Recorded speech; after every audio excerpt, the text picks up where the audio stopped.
Hey everybody, welcome to the Abroaders Travel Podcast, your weekly meetup with thousands of entrepreneurs, hustlers, creators, nomads, ninjas, wanderers, and world changers, all seeking to build the skills and connections to live a life without borders.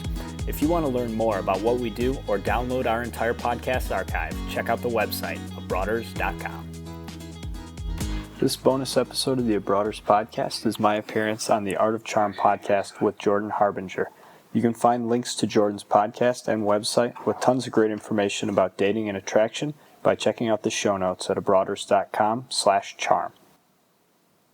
Welcome to the Art of Charm podcast, the show that's more than just about getting the girl, but putting those little onion crisps on your personal growth hot dog. I'm Jordan Harbinger, live from the Art of Charm headquarters on Hollywood Boulevard, where all the magic happens at AOC boot camps and training courses. This is the beginning of a week-long program. The guys are really tearing it up out with our coaches. We've got guys from China, Mexico, Australia, the U.S., Canada, and the U.K. this week. So it's quite the menagerie of internationals. Here with Eric Paquette from abroaders.com. Tell us what you do, because I know that when I try to explain it, it just comes out more confusing. Yeah, so Abroaders is really about helping people break down the barriers to travel, be able to kind of take advantage, have an opportunity to meet new people, build networks on a global level. And one of the major focuses we have is to reduce the cost of international travel. Obviously, plane tickets can be really expensive. And so we teach our students to do travel hacking, to essentially leverage their credit to be able to get really, really cheap airfare and open up the opportunity to go pretty much anywhere in the world they want, whenever they want. Okay, great. So now, how did you start off with travel hacking? So it actually was something that was a complete accident that I discovered it. I happened to come across a book by Chris Guillebeau when I was at college studying at University of Michigan. And he had basically said, that he could get me a free flight just by applying for some credit cards. And so I started to kind of look into it and applied for a couple of different cards. At that time, they were giving away these really big bonuses of frequent flyer miles. And so I kind of got into it without knowing exactly how I was going to use the miles. But since then, it's just kind of been a growing process. I've redeemed over 1 million frequent flyer miles and probably had anywhere from $20,000 to $30,000 in pretty close to free travel. Wow. How much have you spent to get that? Did you ever track that? Yeah. So, on average, it costs somewhere around $50 to $100 to get a big bunch of miles that you can use to redeem for a ticket. And often the ticket themselves, you always have to pay the taxes and fees that aren't part of the airfare. So depending on what airline, usually you can get an international flight for anywhere from $100 to $150. And that can be in business or first class as well. So if you're redeeming for a coach flight, a lot of times it's maybe $1,000 ticket for $150. But if you're looking at the first or business class travel, it can be huge. You can be looking at a $10,000 plane ticket. Okay, cool. Yeah, that's a lot. And I'm definitely going to pick on you later on in the show by saying, okay, but what if I'm the type of person that makes like $500 a day? Is it then still worth the time to travel hack? And we can get into that, but just be prepared. I'm going to... Yeah, absolutely. Because I'm thinking, there's a lot of guys out there who are like doctors and lawyers, and they're like, I don't want to have to apply for a credit card, drive to Target, get a gift card, go apply for this other thing, redeem this at this store, and then drive all the way across town and then take those points and redeem them for this and wash them through this other program. And then 6 months later, I've got enough points for the ticket, when it's just like, F it, buy the ticket. You know what Absolutely. I mean? Yeah, the nice thing is it's actually really flexible. What you put into it really depends a lot on your goals and your resources. So if you've got a lot of money, there's ways to do it easier and not so time consuming. If you're a cash strapped college student like I was when I started, a little more effort gets you a lot further. Yeah. It's nice to adjust it to everybody. I'm all about that because I'm all about traveling, saving money. Travel hacking seems really cool, which is why you're on the show. But I'll admit, if it's like, this is going to take 7 hours or 5 hours or even 4 hours, I'm like, you know what? It's $500.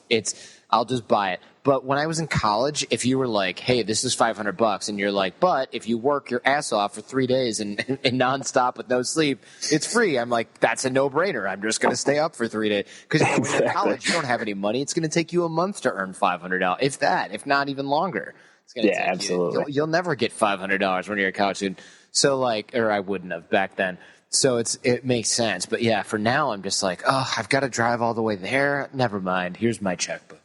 It's the time value of money changes dramatically when you start to establish yourself in a career. So anyway, we'll dive into that in a bit. You have a success quote here that I really like. Why don't you fire that off? Yeah, sure. So the quote is happiness is an internal function. I don't really have an attribution for the quote. I think probably a lot of smart people have said it, but I love it because, it reminds me that it's completely within your own power to define your value. And, there's obviously lots of things that can happen that are outside of your control in life, but you can always control how you react to those things.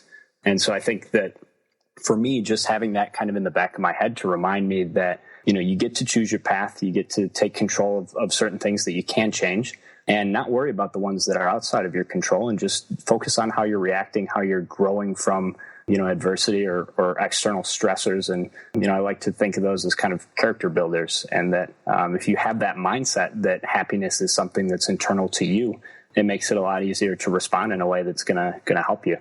Okay. Gotcha. I like it. And it's true. A lot of my friends who are more successful guys, they really do a really good job of what I like. One of my personal tenets is protect your mind. And what that means is if you're like, I'm going to start a business and it's going to be awesome and I'm really excited, and someone's like, oh, most businesses fail within the first 3 years. That's true. But that person doesn't need to keep telling you that every time you're excited and get momentum. Those people are trying to protect you, or maybe they're just Debbie Downers. But either way, they don't really have a place in your world at that time because they're going to kill momentum, even if they are trying to do it for your own good.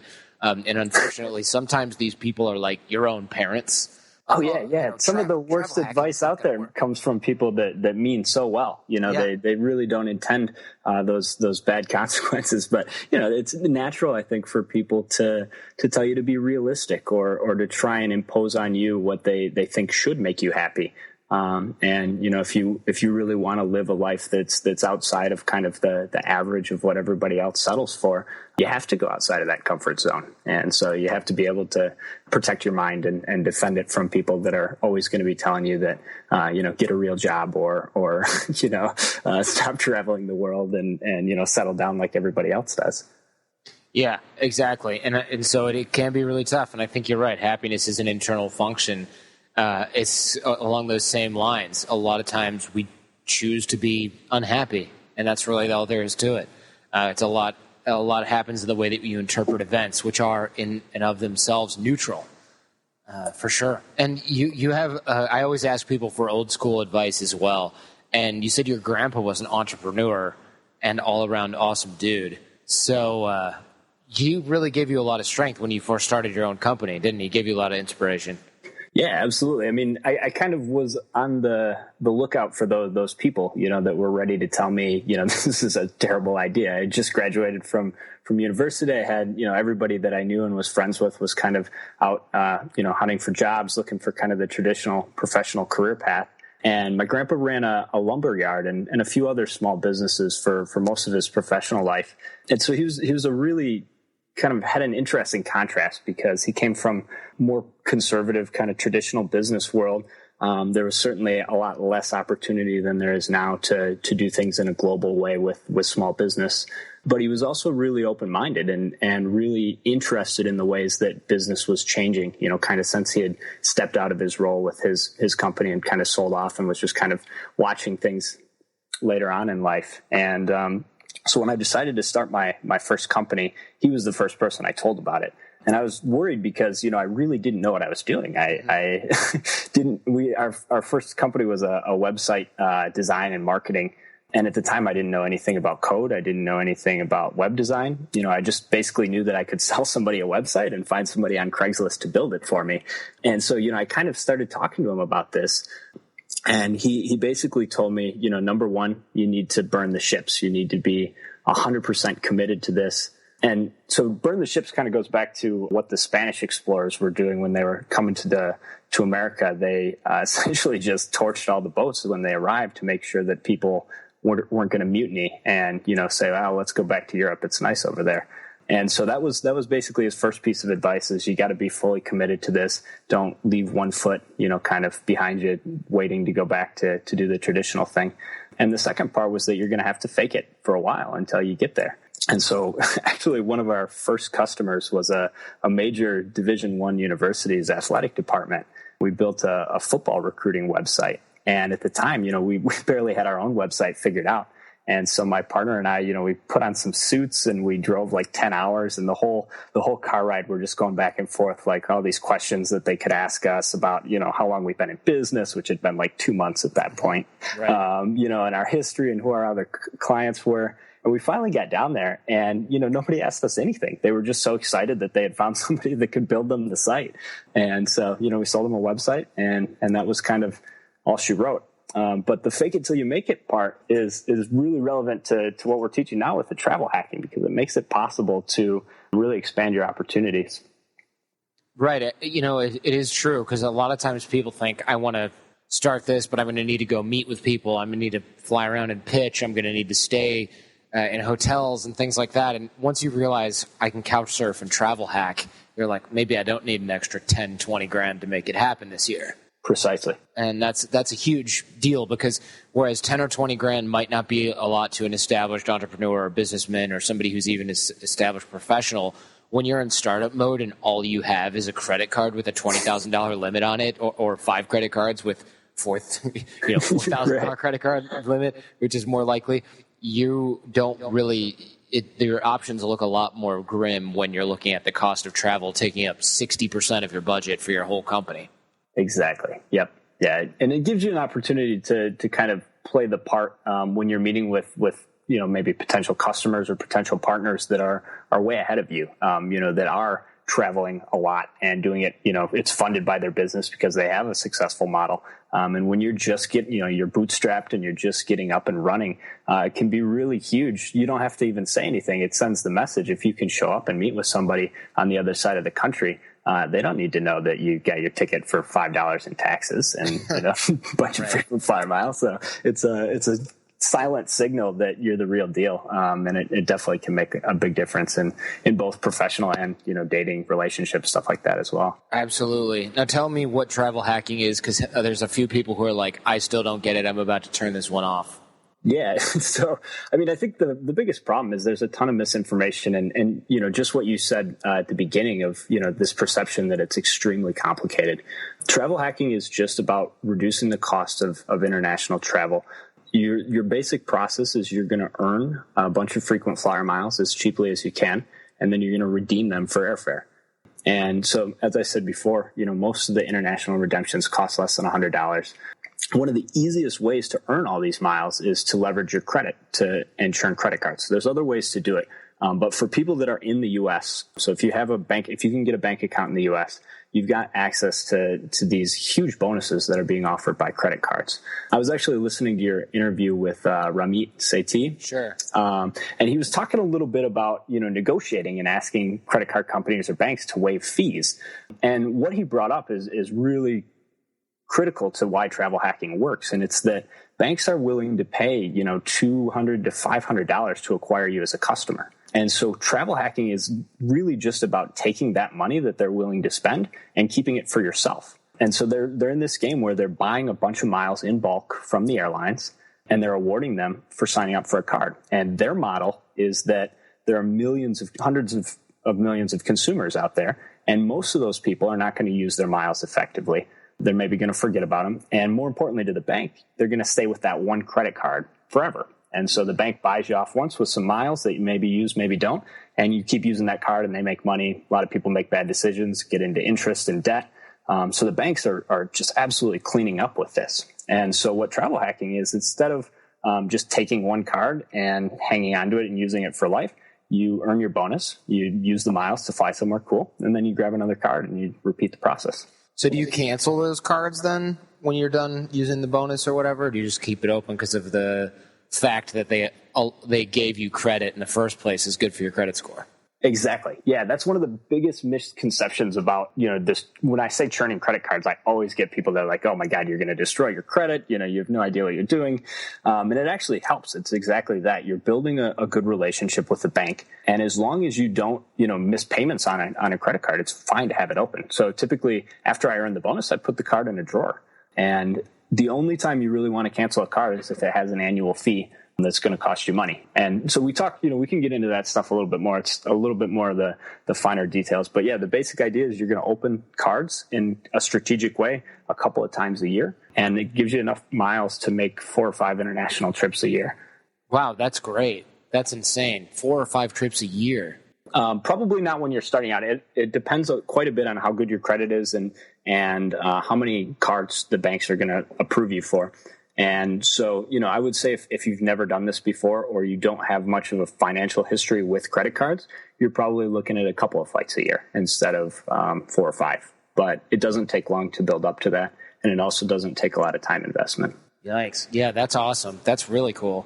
So, I mean, a lot of the guys who are listening to this show are going to be like, oh my God, this guy's going to tell me to get free plane tickets, like turn the volume up. But there's a lot of people who probably don't care. But I think everybody should care, and it seems like it makes a great tool for our demographic here, our listener base in the AOC family here, because it seems like you can travel for job interviews, you could travel to meet people that you have chatted with online. Not that I necessarily recommend chatting with some random girl online and flying out of state to meet her, but you never know. Right. And the other thing is this is essentially tax-free money, and it's not just good for planes, but hotels as well at these points, right? Yeah, exactly. So the types of points you're going to go after are a little bit dependent on what you want to use them for. And so we offer a lot of information about that on our site. We're always trying to improve that to help people just do this in a way that minimizes the effort based on the goal. But yeah, so the first kind of person that this applies to is somebody that's got regular limitations on their time away from home. You've either got a regular job, you've got a place that you live, you're kind of in one location. And for those folks, travel hacking is really just a way to give you an opportunity to use the time that you do have that's, vacation time, to go, have some really cool experiences. Maybe take your girlfriend or your spouse on an awesome trip that you wouldn't have otherwise been able to afford, or also for, personal business development, fly out to meet with somebody, do interviews for work. There's tons of different options, even if you're kind of stuck in the same place. And often I think a lot of people that are not able to travel quite as much, that just, even if they had all their flights for free, they wouldn't be taking 4 or 5 international trips a year. For those folks, it's really valuable because you can end up taking almost all your flights in first class. So when you do get that chance to go on a cool trip, you can be sitting up front, and it's a great feeling. It's an awesome feeling to know the guy across the aisle from you probably paid like $5 or $6 grand for their ticket, and you paid nothing, and you're getting the same champagne, same nice filet mignon or whatever. So it's super cool. Nothing like airline filet mignon. Exactly. And so I guess, the second person is somebody that maybe hasn't quite figured out what they're going to be doing there on a job hunt, or, maybe more location independent entrepreneur types. The opportunity there is huge because it gives you a chance to build an international network. A lot of times the super high value, sort of mentor people that you want to maybe pursue relationships with are going to be in some other place. Maybe they're doing business in Southeast Asia, or, maybe they're traveling around, and you have to be in a position to be able to go meet with those people because they're not going to stop and come to you. And so it gives you those kind of networking opportunities. It also gives you some geo arbitrage opportunities. There's places that you can live and bootstrap your business that are much, much cheaper than living in the U.S. And so if you can use travel hacking to kind of go back and forth for a while, I know some folks that were living in Southeast Asia and would, spend most of their time over there were able to put away a ton of money with their business. And then when they had to go meet with clients, they would just make a trip back to the U.S. And when a lot of that's on travel hacked fares, then, it's not going to hurt you so much when you're just getting up and running. So how do we get up and running? I mean, is it a huge pain? Because it sounds like there's a lot of stuff that needs to go into that. Yeah. So the really simple approach is the first and most important thing you need to do is find out where your credit's at. And so there's a couple of ways that you can do it. There's a free website called creditkarma.com that's really awesome because it kind of gives you a holistic education on what affects your credit score and how it can change, what parts are looking good, what parts are bad. It kind of like goes through and breaks it down, gives you a letter grade, tells you what things are maybe hurting you. And a lot of times there's easy changes that you can make just by taking a look at that. So that's kind of your first step. Once you've done that, you want to apply for a couple of credit cards. And the biggest factor that determines what cards you're going to apply for is what's called the spending requirement. So the banks eventually, when I first started this, spending requirements almost didn't exist. They just would give you the miles that were the sign-up bonus on the first purchase. And then they started to realize that some people were kind of doing this and just going through lots of credit cards. And so now they'll make you spend anywhere from $1,000 to $4,000 or $5,000 to be able to earn the points. And so that's really the only factor that you have to take into account is, can I spend this much money in the time frame? So an example would be one of the cards that's out there right now. You get 40,000 Chase points, which is enough to get a flight internationally. And the requirement is you have to spend $3,000 in 3 months. And so if you typically spend around $1,000 a month, then you just want to apply for one card, bank those points. And when you get the points in your account, then you can worry about making the redemption to go fly somewhere. That's great, because you're going to be spending that money anyway, most likely. Exactly. And that's a card that doesn't get you anything. Precisely. Here's the thing. It's like a ton of people, you don't realize, like your regular expenses, a lot of people that are either paying bills by check or, with a debit card that doesn't earn anything, they're throwing away a huge opportunity, and it doesn't take much at all to do that. Well, so you're telling me my girlfriend does that. She uses a debit card, and I'm like, what is this, 1965? Get rid of that thing. Right. Exactly. And so that's exactly what I was trying to say earlier when you asked, how much work is it? I don't want to be spending all this time. If you're a college student and you only spend a few $100 a month, you're like really cash strapped, then it's more work. There are ways to get around it. We've got a ton of resources to help people figure out how to put money on credit cards without actually spending that money. So there are tons of hacks for that, and it's 100% possible. If you spend $400 a month, you can still do this and earn a bunch of miles. But for the regular busy person that's got a real job, that's working all the time and doesn't have the time to, kind of go through these hacks, those people tend to have more spending anyways. They've got a higher level of expenses in their day-to-day life. And so it's really just a matter of kind of switching those to put the expenses on the card that you're earning a bonus on. Mm-hmm. Okay. Interesting. I dig that. And how has travel sort of helped you with the social aspect? Because I think a lot of people are like, yeah, travel would be nice, but it's a luxury, and I have to learn other things and work on my career now or whatever. How has travel sort of helped you develop? I think, first of all, it was something that I was always really excited about. So if you're one of those people that just thinks you hate travel, this, maybe isn't for you. There's not necessarily a way to convince you that you should travel if you just don't like it. But, travel does a couple of things. It exposes you to different ways of doing things, different cultures. And so I think a lot of times people draw that line where they think, going someplace strange or different is way outside of their comfort zone. And as you make that a part of your life, as you kind of push that boundary, you open yourself up to a lot of personal development. Because once you learn to accept that, you went someplace that originally you maybe thought was a third world country and was going to be scary or dangerous or difficult, once you accomplish that and you're back, you're a stronger person for it. And so I think that it's a building process of just knowing that you can adapt to new situations. And I think it helps. It's helped me, and definitely helps a lot of people that we've worked with, kind of build their confidence and be able to go out and go after new, more aggressive goals. Nice. I dig that, because I definitely know when I traveled, I didn't have the greatest language skills in the beginning, of course. So you start working on your nonverbal communication because you have no choice. You've got to notice when women are looking at you. You've got to learn how to communicate confidence in other ways, bantering and having fun without worrying about whether people understand the content, gauging attraction, touch, all these different things come into play. And you were in Brazil, right? So they have a wildly different dating culture there as well. Yeah, so Brazil's a great place. I mean, it was one of the first places that I ever traveled internationally. Definitely kind of fell in love. I first got there and didn't speak any Portuguese. Maybe had a little bit of basic Spanish, which doesn't get you too far. And so, yeah, it definitely revolutionized my approach, or at least the attention that I was paying to things like body language and confidence and using touch, because there really wasn't much else to go on. And you can maybe be a little bit clever in English, but when you have to communicate in Portuguese, it becomes just the basics. And so I think that definitely helped get my focus on developing some of those other skills. And also, first of all, girls in Brazil are I think in general a lot more direct. So I've got a story. I was hanging out in Rio. I had been living there for like 3 or 4 months, and a couple of entrepreneur guys that were living in Colombia came to visit. And so we're out in this neighborhood called Lapa, which is a really good place for nightlife. There's tons of bars, just always a huge number of people kind of milling around, having a good time. And it was one of those scenarios where, we were just genuinely having a great time. We weren't out to try and pick up girls or impress anybody. We were just kind of at this bar and being the life of the party, having a great time.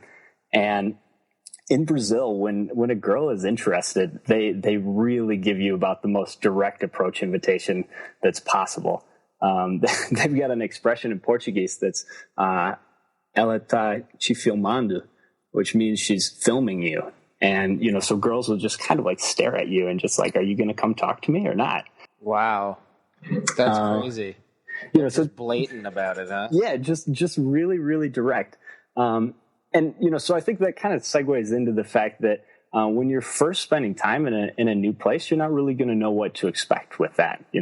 I know you've traveled a lot as well, and I'd be really interested to kind of hear a little bit about the experience with the academy and folks that you guys have worked with one-on-one. I know that, in Brazil, the guys tend to be really aggressive. And so if you're like, a little bit less, pedal to the floor with a girl and are like willing to have a little bit of a conversation before you try and go in for a kiss, they're like super excited that you're different than everybody else. So that's kind of one of the cool things about traveling. It's so funny because that aggression must at some level pan out. Otherwise people would try different things. I mean, it seems like at some level the girls are just open to that. They definitely are. And that's one of the things that I had to learn really early on is that, you really do have to be a little bit more aggressive than maybe what you're used to, or they just kind of write you off as not interested, because their assumption is, if this guy's not, grabbing me, trying to get my attention, maybe going in for a kiss early in the interaction, maybe he doesn't like me. And so you got to kind of find the middle ground there. But I think, in a lot of ways, I think Brazilian guys are kind of more about getting the kiss and maybe not, progressing things any further. And so that kind of an interesting cultural thing. You're showing off for their friends and themselves. And then after that, it's like, okay. Yeah. Okay. Next girl or next thing. But so the way that the travel hacking, came into play with this story is, we ended up meeting some girls at this bar, and she turned out to the girl that I spent the night hanging out with was just absolutely awesome. She's beautiful. And it turned out she lived in Salvador, which is like a 2-hour flight away from Rio. And so, it was one of those scenarios where without the ability to kind of get up and go somewhere else, that would have probably been just a one night, had a great time, got to meet somebody that was really cool. And, I was able to say, hey, look, I can come up and visit, let's go check out Salvador. I'd love, kind of play the little game, you can show me around, you kind of slotted her into that role. And, having that flexibility to be able to like just actually show up was super cool. Yeah. And so that's where travel hacking, can give you a little bit of a leg up, be able to pursue more opportunities. Nice. Yeah. And, I meant to mention earlier, the minimum spend on those cards, a great way to meet that is to come to AOC. Absolutely. We'll totally handle that for you. Take care of it right away. But yeah, traveling is a lot of fun, obviously, and also it helps you expand your comfort zone. You're constantly forced to make adjustments, and, over time you become more and more confident and comfortable in situations that you probably have never found yourself in or that would normally freak you out or freak other people out. And I know you've used it a bit to meet and network with VIPs and things like that because, not living in New York or San Francisco, if you're running a startup, you need to get out and meet people, and it can be tough. Yeah, absolutely. I think, like I said, if you really care about building relationships with other people that are extremely busy and doing their own thing, you have to meet them where they are. And so, one of the things that my partner and I did this year was went to a conference in Bangkok with a whole bunch of other location independent entrepreneurs. It was actually my first time in Asia. And, we were able to get a stopover for free in Europe on the way. And so it was the same, award ticket. We spent maybe $140 on our ticket each. And so we stopped in Europe and ended up meeting a bunch of people that were in this organization but weren't going to be able to attend the conference in Europe. There was like a kind of a satellite meetup in Prague. And so it was just like super cool to be able to, first of all, go to this conference, which, we probably wouldn't have dropped the money to go to Asia, or at least we wouldn't have been able to stop in Europe on the way and, meet some of these other people had we not had the flexibility to just book these flights with miles. Mm-hmm. Yeah, absolutely. Makes sense. And of course, learning a new language, learning a different culture, all of those things are extremely beneficial to your development as a man.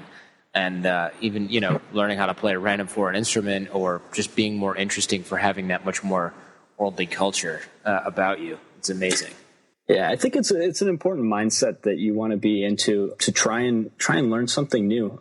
Personal development is not something that just happens. And that's one of the reasons why I was so excited about being on the show with The Art of Charm, because I think you guys, do that in all walks of life and really help people to take charge of that opportunity and go after setting out those goals, figuring out what areas they need to improve and what the steps are that they should take to make those changes in their life. And so, I think with language, if you don't like language, there's a million other things that you can go after. But language is something that challenges you.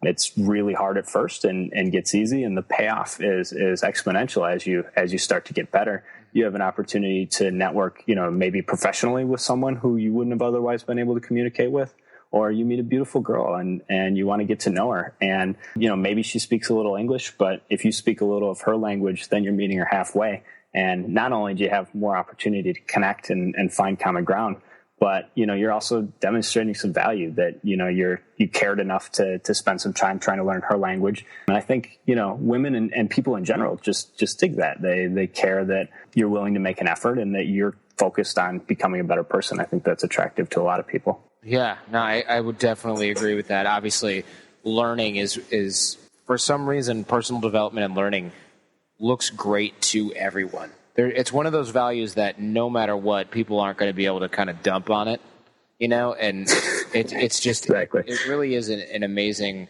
signal of intelligence for me when people are like, I'm learning this, I'm doing this. If people are just kind of going about their life and not learning anything new, I always question, how does that has to feel weird, Yeah. to not be actively working on something. So I have a question for you. I know that you guys do have, some international students that come out to LA and take your course. Tell me a little bit about what that experience is like with having folks from other places and trying to work them into a curriculum with a bunch of, American dudes. Yeah. I mean, most of our students are not from California, and a lot of them are from the UK, Australia, South Africa, Canada, and all over the United States. And we get a lot of people from Germany, New Zealand, and random places like China, things like that, Mexico. Yeah. So it's actually not that hard because we have our own little subculture here at AOC that people become a part of when they're in the boot camp, and guys bond. We cap our programs at 7 or 8 guys, so everybody sort of bonds real quick, especially because we drag you guys through the fire so quickly when you are here. And, we really focus on creating that bond between the guys on the first day. So it's actually not that hard to mesh cultures, especially because the things that are attractive across cultures. So things that are biologically attractive in the United States are the same things that are biologically attractive in Brazil, Germany, China, Japan, Italy. Yeah, it makes perfect sense. Yeah. I mean, you might have a little bit of cultural differences, like you can be more forward in Brazil than you can in Japan. But at the end of the day, all the behaviors, all of the things that we teach and all the mindsets, they're all positive in every single culture. So it doesn't really matter. And that's a really cool thing about traveling too, is I think the more you get out and, in your head, you're predisposed to think, oh, this place is totally different. My approach isn't going to work, here. Even if you've overcome your, sort of anxiety or hangups, doing it in a new culture, a new place is always, maybe a little more nerve wracking as it is when you're in your own element. But once you get out and do that, you realize that all these things that, you guys talk about and teach are totally universal. Showing up and having good body language, good confidence, and being fun, those sorts of things. It doesn't matter if you're in Japan or Korea or Brazil or Australia or anywhere else. People find that attractive.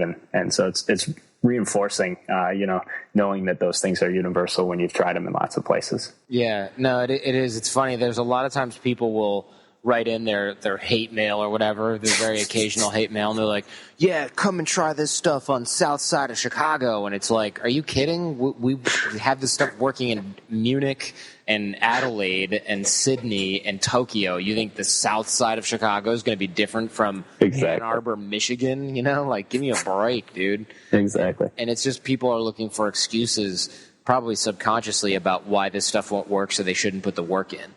And even right now, there's people listening and going, I don't have time to apply for all those credit cards, or, my credit score isn't that great because I have student loans, so none of this is going to work for me, so I'm just not going to do it. And it's just not even true. Right. Yeah. I mean, and the thing is, you can't waste your energy trying to change those people's minds. Hopefully they can come around. At some point, I think everybody has an opportunity to have that breakthrough and realize that they are in control of a lot of things about their life. And it really has to do with your mindset and your attitude. But, you're not going to convince those people. So, I think our goal is always to focus on the people that really do want to find out how to make these changes. And, you can get started with travel hacking for maybe an hour a month, plenty of time to get everything in order that you need to. The thing about travel hacking is it's more process-based than mindset-based. So it's not necessarily drills or mindsets that people can have, but I'd love to, go through some of the strategies and some of the things that we're looking at that give you an opportunity to get more value out of it, or to spend less time, to make it more efficient if you have a busy life. And there's lots of ways that you can kind of improve your methods here. Yeah, I mean, first of all, people can find more at the link that we have in the show notes here for Abroaders. There's a discount that guys should grab, abroaders.com/AOC, and we'll link that up in the show notes. But obviously, this stuff is designed to get you moving. And I know you've mentioned that this is like an unprecedented moment of abundance in travel hacking, right? Like, it's really easy to get things started. Yeah. So right now, I mean, the banks are just giving away so many miles compared to what was happening 10 years ago.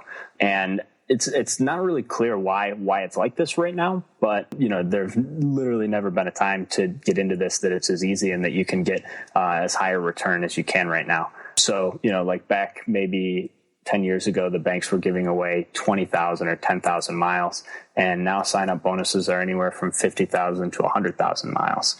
And so that's, those are enough to get yourself some serious flights. And it's probably because most people's credit stinks. So if you find people whose credit doesn't stink and they have income, that customer, instead of just being, since the supply is lower, instead of that customer being worth $500 to recruit or $250 to recruit, that guy's worth $1,500 or $1,000 to recruit because he pays his bills on time, makes enough money to use the card, generates more money for the bank in fees, and is lower risk than almost anybody else around. So it makes sense to give that guy a free international or domestic flight than it did years ago, where it was like, oh, really? You don't want 10,000 miles? Well, fine. There's 1 million people applying for this card.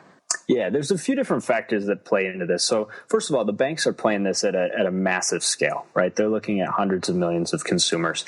Credit cards weren't that ubiquitous in the past. Not everybody had access to credit cards. I think it was more of a business thing. A lot of people paid with cash or with checks and things like that. So it's more exactly right. So it's more common.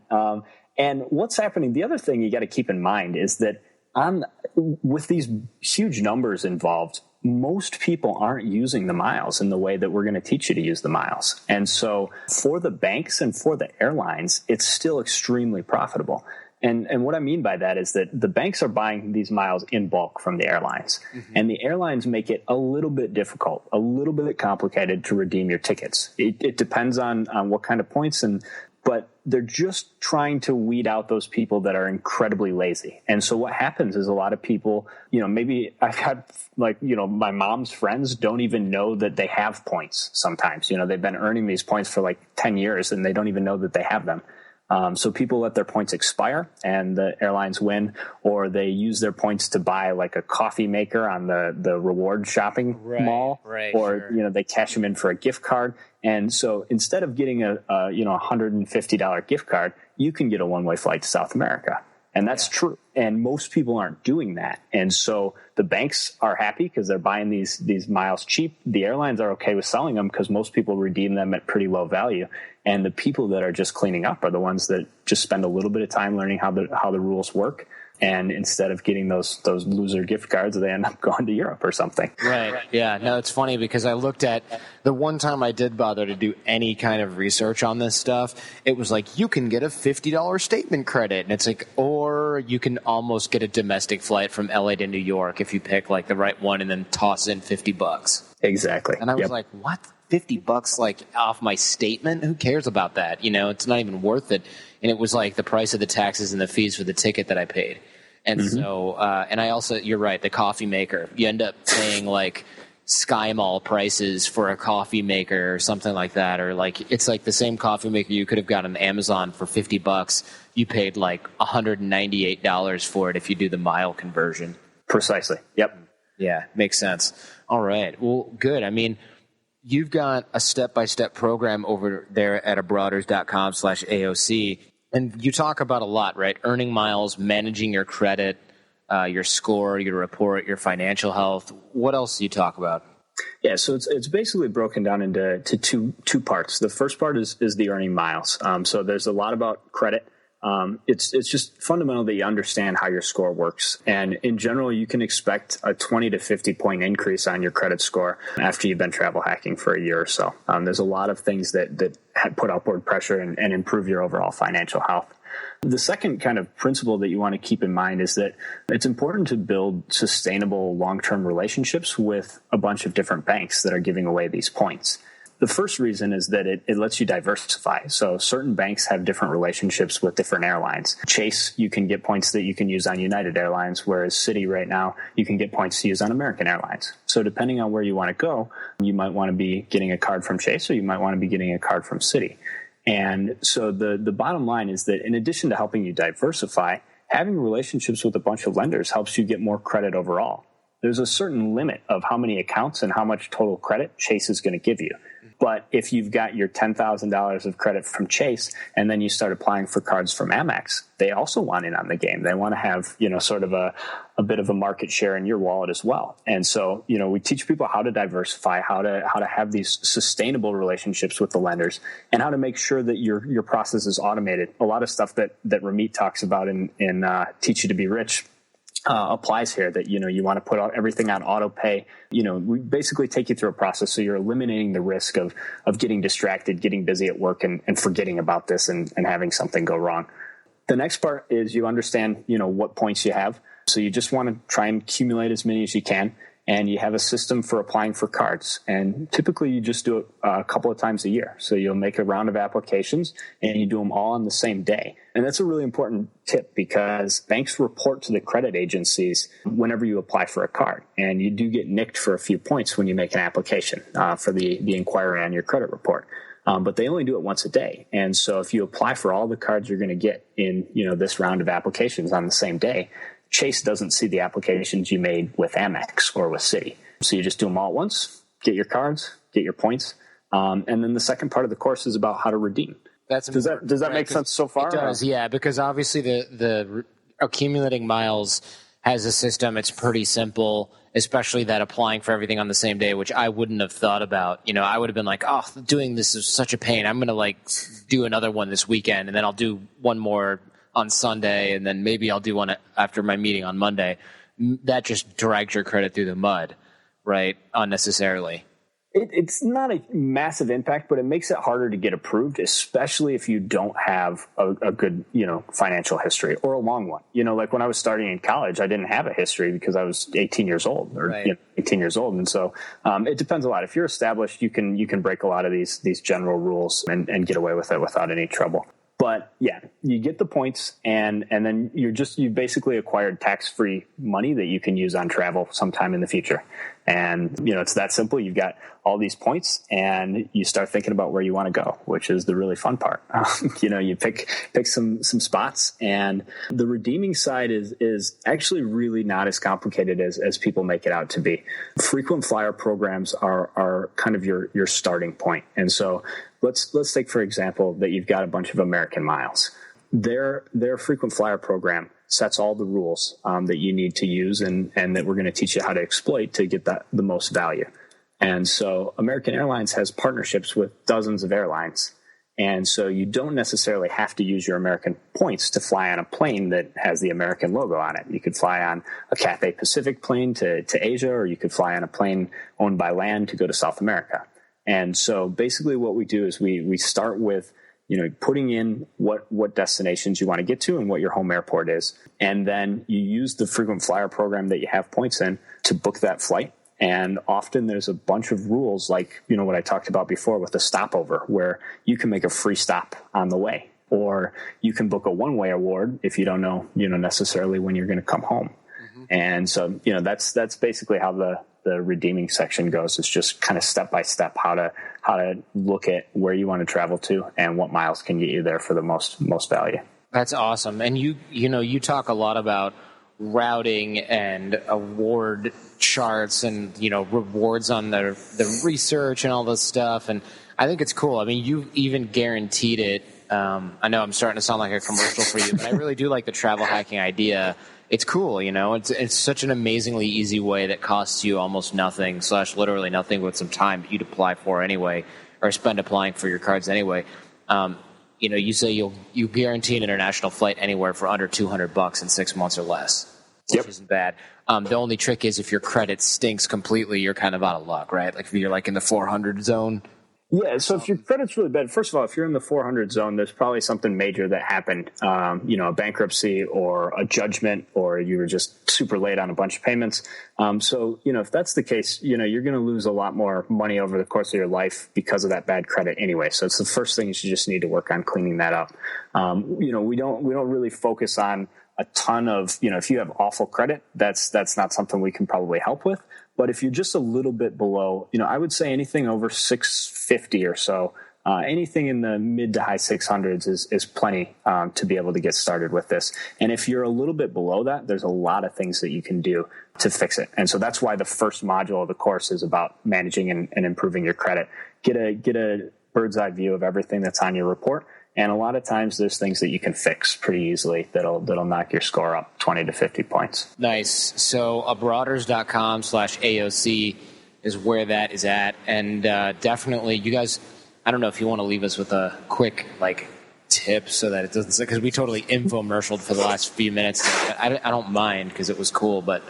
Sure. So, I think that the number one thing that you want to do is with your credit score, the easiest thing to have an impact on is your credit utilization. And so what that means is that the banks are taking a look at how much of your total credit you're using. And so if you already have a couple of credit cards and you spend, let's say you've got a $5,000 credit limit on one of your cards, and every month you spend $2,500 and then you pay off your bill. The credit card company still reports to the monitoring agency that your balance was $200 or $2,500, which is 50% of your credit limit. And the banks see that and they get worried about it because they think that you're using kind of a high percentage of what's available. So one of the things you can do to fix it really quick is to just pay down your balances every month a couple of times during the course of the month. And that's going to get your utilization under 30% is kind of the rule of thumb. And a lot of times people will see their score jump, a good number of points just by fixing that. Beyond that, start figuring out where you want to go. The course we offer is really one-on-one, hands-on. And so, figure out what destinations. Do you want to go to Asia? Do you want to go to Europe? Do you want to go to South America? Check out which airlines fly there. It's just going to take a little bit of time to figure it out. And you can really easily figure out how to get the points to get to that destination. So you're almost like a travel hacking coach when you guys get in your class. Oh, cool. I didn't know that. Okay, interesting. So it's not just like an ebook that's like, do this stuff. See you later. It's like, you guys do it. No, yeah, it's very much one-on-one coaching. We do, sometimes do some phone calls with students, but a lot of times it's just answering questions by email, making recommendations about what to sign up for. That being said, if you are, just interested in learning about this, there's tons of free resources. We'll put you in the right direction to do that as well. You don't have to sign up for a course and pay us money to learn how to do this. We can help accelerate that and guarantee that you're going to get a flight soon. But, I think it's just super cool that people are getting into this. I love the idea of beating the banks at their own game. And, so we want to get people involved, even if they're not paying for coaching. So, take a look at this, give it a shot. Don't write it off as something that you'll do someday, because it really can have a huge impact on your life. Yeah. Plus, who knows? I mean, if it's not just that a lot of people are going to get into it and they'll stop doing it, but as the economy changes, they might go, you know what? The cost of acquiring a customer is now going down a little bit, so we don't need to offer these huge mile bonuses. So it's not that it's going to go away overnight, but the new $40,000 bonus miles that you get for signing up for like a Delta Gold card, that might go down to 25,000 miles when they go, it's not worth it anymore. There's more people who have good credit. The economy is recovering. We don't need you as bad as we did. And exactly. 2014, Canada is actually a really good example of that. The car companies are just not offering nearly as lucrative of bonuses for folks in Canada or, pretty much anywhere outside of the U.S. This doesn't exist at the same level. So if you get a social security number. That. A lot of Canadians are like, oh, I can't do this. They always get mad. I don't know. I think that a lot of it is the judgment that the banks are making. I think that U.S. banks see this market as a market full of people that love to spend money. And on the whole, there's a high probability that, a certain percentage are going to get into debt and have bills that they can't pay and end up paying, 20% plus interest. Or, people that are high spenders that the credit card company's making a few percent on every transaction. And so I think that their calculation is that the U.S. is the market to be in right now. And they're putting all their money into attracting new customers that have good enough credit to be long-term good bets for them. And so, that's all we're doing is just taking advantage of that reality right now. Yeah, that makes sense. See, Canada, that's what you get for being responsible consumers that pay your bills on time. You don't get deals like this. Exactly. So that should teach you to pay your bills on time and not waste money on things that you can't afford. Thanks so much, Eric. Really, really helpful. Very, very cool interview. And I think that a lot of guys are going to get into travel hacking. It's funny. I know so many people are going to be like, oh, my God, that exists. And we're going to hear about a lot of cool trips people are taking as a result. So I'm stoked on it. Awesome. Well, yeah, thank you so much for having me. It's been a real pleasure to be here. I love your show and love what you guys are up to. So hopefully catch you out in LA sometime. Hey, Abroaders, don't be shy. The best part of our day is connecting with you. Send your show feedback, comments, or questions to Eric or AJ at abroaders.com. You can also leave us an audio note right on the website and maybe even get yourself featured on the next episode of the Abroaders podcast.